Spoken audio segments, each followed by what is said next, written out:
이야기가 있습니다. 소통이 있습니다. 칭찬과 격려가 있습니다. 그리고 우리의 걸출한 형님들이 있습니다. 딸랑딸랑. 반갑습니다. 이야기쇼 도전님입니다. 어서오세요.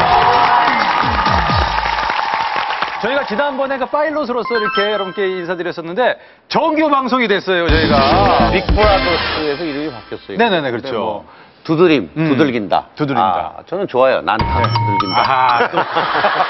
꼭 하면 본인 피하고 이렇게 하세요. 어쨌든 신해철 씨가 새로 왔어요. 반갑습니다. 예. 첫 시간이 기대가 됩니다. 우리 또 황석영 형님의 그 주옥 같은 말씀과 송성환 형님의 그 예전에 그 수려했던 진행, 그리고 그 뒤에 숨어있는 그 위트와 철학. 무엇보다도 또 신해철 씨에게 독설. 전 독설에 대한 기억이 전혀 없어요. 무슨 말씀인지 잘 모르겠어요. 그래요. 지금 사실 오프닝 때 여러분 느끼시지만 융합이 안 됩니다. 네. 융합이 안 되지만 어떻게 만들어질지 저도 기대를 가지면서 함께 진행을 해보도록 하겠습니다. 자, 무엇보다도 오늘 첫 번째 특강해 주실 분이 굉장히 저희가 모시기 어려웠던 그런 분인데 우리 신해철 씨께서 소개를 좀 해주시겠습니까? 그녀의 자전거가 내 가슴속으로 들어왔다라는 한 줄로 자전거와 옷이 얼마나 잘 어울리는지를 알려줬고, 나이는 숫자에 불과하다는 카피로 나이 좀 있다는 분들도 어깨를 펴고 당당할 수 있게 만든 15초의 예술가, 광고쟁이 박웅현. 잘자 내 꿈꿔, 커피앤도넛, 넥타이와 청바지는 평등하다, 사람을 향합니다 등의 주옥 같은 카피로 보는 이들의 시각뿐 아니라 마음까지 울컥하게 만들어서 15초 안에 우리를 울고 웃겼던 장본인, 카피라이터의 기초 체력이 인문학이라고 강조하는 이 시대의 휴머니스트 박웅현. 자, 이분의 액면이 궁금하시죠? 처음으로 공개하겠습니다. 휴머니스트 박웅현.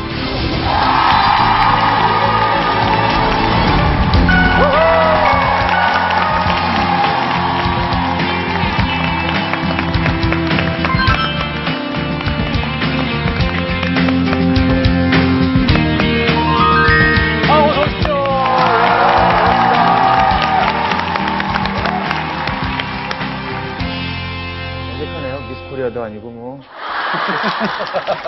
카메라도 어색한데 이렇게 2층으로 왜 이렇게 불편하게 만들어 놓으셨는지. 근데 한 가지 좋은 점은 있네요. 제가 언제 언감생심 저 네 분 위에 서보겠습니까, 그죠?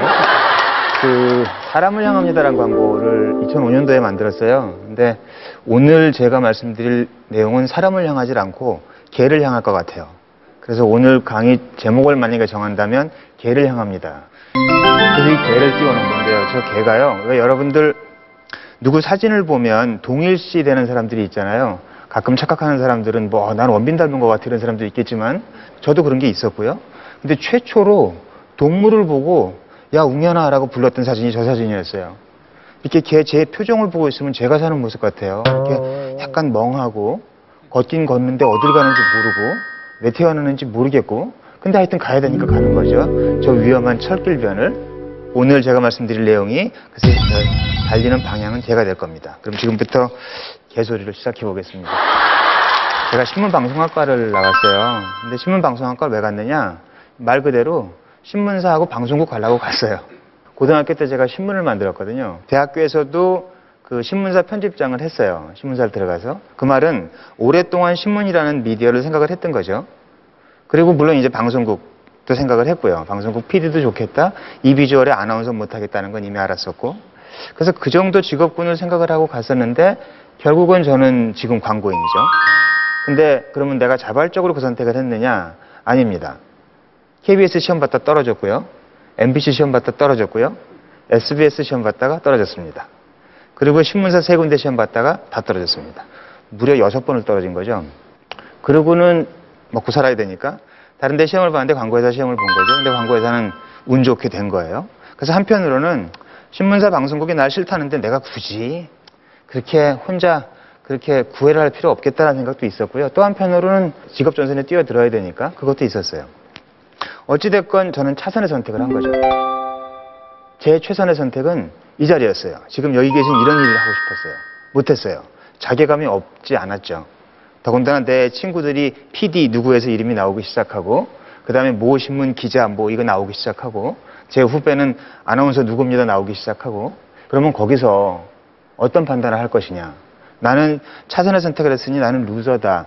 혹은 저들은 나보다 더 뭐 이런 열등감을 가질 것이냐. 이런 게 제일 중요한 것 같아요. 근데 한 번만 생각해 보면 모든 인생이 최선을 선택할 수는 없는 거 아니에요? 모두가 인류대학교 갈 수 없는 거 아니에요? 모두가 사람들이 모두 원하는 직업이 될 수는 없는 거 아니에요? 그렇게 보면 차선도 있고요. 차차선도 있고 그런 게 우리 인생이 아닌가 싶어요.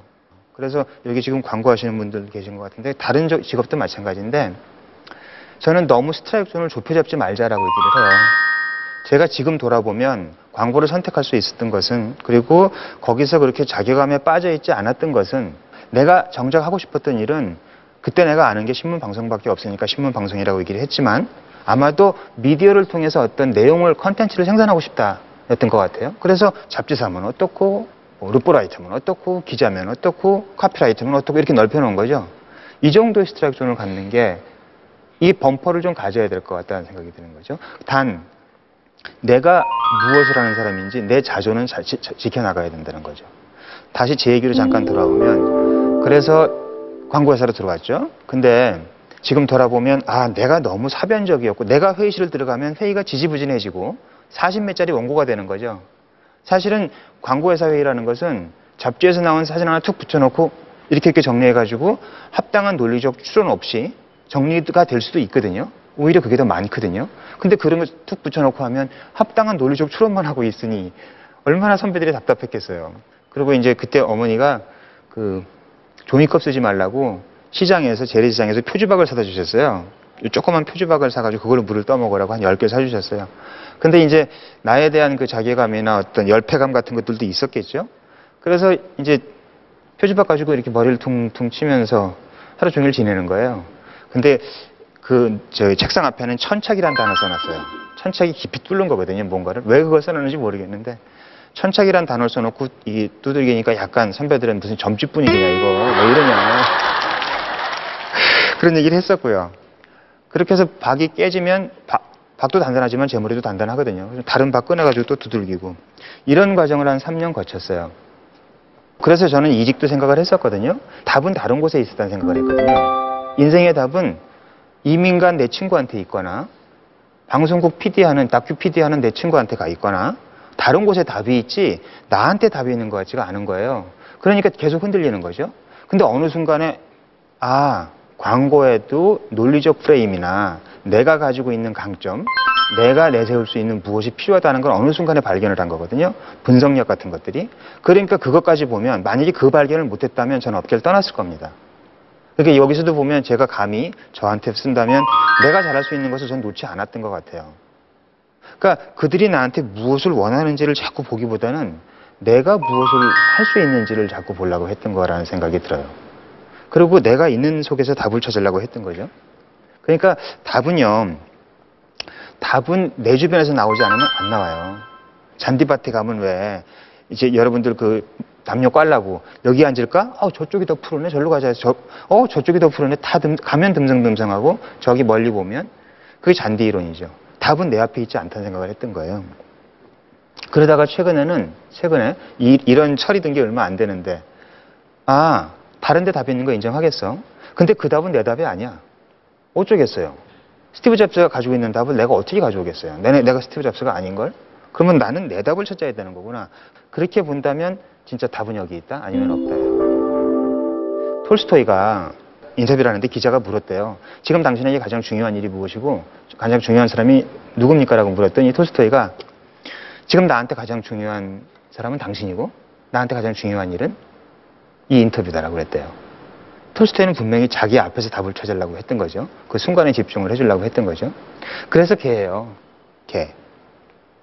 개가 개들은요, 보면 우리보다 사람보다 훨씬 더 집중을 잘합니다. 개들은 그 밥을 먹을 때 어제 주인 왔을 때 꼬리치기가 내가 마음에 안 들어. 나 다시 한번 해볼 수 없나 이런 후회 안 하고요.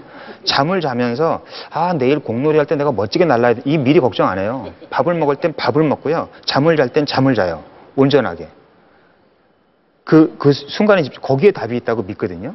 근데 이게 보면 선생들이 하는 것과 다르질 않아요. 어떤 책에서 읽었는데요. 어떤 스님한테 동자승이 묻는데요. 스님은 어떻게 돌을 닦으세요? 그랬더니 스님이 하는 말이